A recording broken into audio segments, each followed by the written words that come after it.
ಈ ಬೇಸಿಗೆಯಲ್ಲಿ ನಿಮ್ಮ ಹಸುಗಳು ಉಷ್ಣಾಘಾತದಿಂದ ಬಳಲುವುದನ್ನು ತಡೆಗಟ್ಟಬಹುದೇ? ಹೌದು. ಮಿಶ್ರ ತಳಿಯ ಹಸುಗಳು ಅಥವಾ ಶುದ್ಧ ತಳಿಯ HF ಹಸುಗಳು ಉಷ್ಣಾಘಾತಕ್ಕೆ ಬೇಗ ಒಳಗಾಗ್ತವೆ. ಅಂತ ಹಸುಗಳಿಗೆ ಮೈ ಮೇಲೆ ಗೋಣಿಚೀಲಗಳನ್ನ ನೆನಹಾಕಿ ಹಾಕ್ಬೇಕಾಗುತ್ತೆ.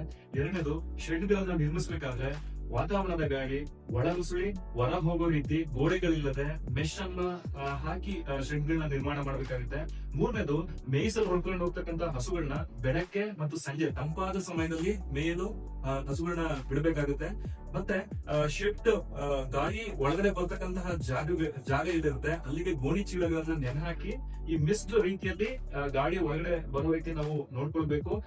ಐದನೇದು, ಈ ಬಹು ಸಮಯ ನೆರಳನ್ನ ನೀಡ್ತಕ್ಕಂತಹ ಮರಗಳೇನಿದೆ ಈ ಶೆಡ್ ನ ಸುತ್ತಲೂ ನಾವು ಹಾಕೋದ್ರಿಂದ ಈ ಉಷ್ಣಾಘಾತ ಅಥವಾ ಹೀಟ್ ಸ್ಟ್ರೆಸ್ ಅನ್ನ ನಾವು ತಡೆಗಟ್ಟಬಹುದು. ಈ ಬೇಸಿಗೆ ಶುರುವಾಗಕ್ಕಿಂತ ಮುಂಚೆ ಹಸುಗಳಿಗೆ ನಿಯಮಿತವಾಗಿ ಅದಕ್ಕೆ ಡಿವರ್ಮಿಂಗ್ ಮತ್ತೆ ವ್ಯಾಕ್ಸಿನೇಷನ್, ಕಾಲ್ಬಾಯಿನ್ ಜ್ವರ ಇರ್ಬೋದು, ಚಪ್ಪೆ ರೋಗ ಇರ್ಬೋದು, ಚರ್ಮಗಂಟು ರೋಗಗಳಿಗೆ ವ್ಯಾಕ್ಸಿನ್ಸ್ ನಾವು ಹಾಕಿಸ್ಬೇಕಾಗುತ್ತೆ. ನಂತರದಲ್ಲಿ ತುಂಬಾ ಹಸುಗಳು ಅತಿ ಹೆಚ್ಚು ಉಷ್ಣಾಘಾತಕ್ಕೆ ಒಳಗಾಗ್ತಾ ಇದಾವೆ ಅಂತ ಅಂದ್ರೆ ಅಂತ ಹಸುಗಳಿಗೆ ಬೆಳಗ್ಗೆ 9 ರಿಂದ 11 ಗಂಟೆ ಬಿಸಿಲು ಶುರು ಆಗೋಕ್ಕಿಂತ ಮುಂಚೆ 1 ಲೀಟರ್ ನೀರಿಗೆ ಒಂದು ಎರಳಿಕಾಯಿ ಅಥವಾ 2 ನಿಂಬೆ ಹಣ್ಣನ್ನ ಹಿಂಡು ಬಿಟ್ಟು ಅದಕ್ಕೆ 50 ರಿಂದ 100 ಗ್ರಾಮ್ ಅಷ್ಟು ಅಡಿಗೆ ಸೋಡಾನ ಹಾಕಿ ಒಂದು ಪಾನಕನ ತಯಾರಿಸಿ ಆ ಪಾನಕನ ಹಸುಗೆ ನಾವು ಕುಡಿಸ್ಬೇಕಾಗುತ್ತೆ.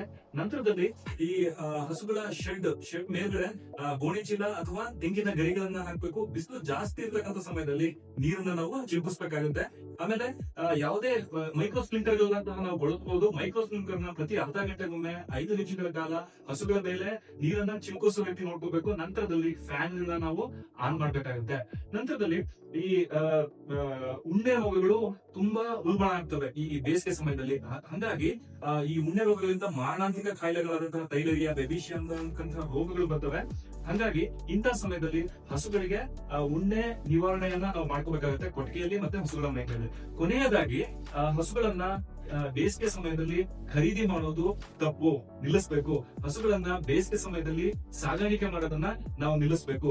ಈ ಎಲ್ಲಾ ಕ್ರಮಗಳನ್ನ ನಾವು ಪಾಲಿಸಿದ್ದೇ ಆದ್ರೆ ಹೀಟ್ ಸ್ಟ್ರೆಸ್ ಅನ್ನ ಹಸುಗಳಲ್ಲಿ ನಾವು ತಡೆಗಟ್ಟಬಹುದು. ಹೀಟ್ ಸ್ಟ್ರೆಸ್ ನಿಂದ ಹಸುಗಳು ವಿಪರೀತವಾಗಿ ಜ್ವಲಿಸೋದ್ರಿಂದ ಅದರ ಬಾಡಿಲಿ ಇರ್ತಕ್ಕಂಥ ಎಲೆಕ್ಟ್ರೋಲೈಟ್ಸ್ ಮತ್ತೆ ಮಿನರಲ್ಸ್ ಲಾಸ್ ಆಗಿರುತ್ತೆ. ಹಂಗಾಗಿ ಇಂಥ ಸಮಯದಲ್ಲಿ ಒಳ್ಳೆಯ ಉತ್ತಮ ಗುಣಮಟ್ಟದ ಮಿನರಲ್ ಮಿಕ್ಸ್ಚರ್ಗಳು, ಲಿವರ್ ಟಾನಿಕ್, ವೈಟಮಿನ್ಸ್ ಮತ್ತೆ ಬೈಪಾಸ್ ಫ್ಯಾಟ್ ಪ್ರೋಟೀನ್ ಗಳನ್ನ ಪೂರಕ ರೂಪದಲ್ಲಿ ಹಸುಗಳಿಗೆ ನಾವು ನೀಡಬೇಕಾಗುತ್ತೆ. ಇನ್ನೊಂದು, ತಂಪಾದ ನೀರನ್ನ 24/7 24 ಗಂಟೆ ಸಮಯ ಹಸುಗೆ ತಂಪಾದ ನೀರನ್ನ ಒದಗಿಸ್ತಕ್ಕಂಥದ್ದು ತುಂಬಾನೇ ಮುಖ್ಯವಾದಂತಹ ಒಂದು ವ್ಯವಸ್ಥೆ ಆಗಿರುತ್ತೆ.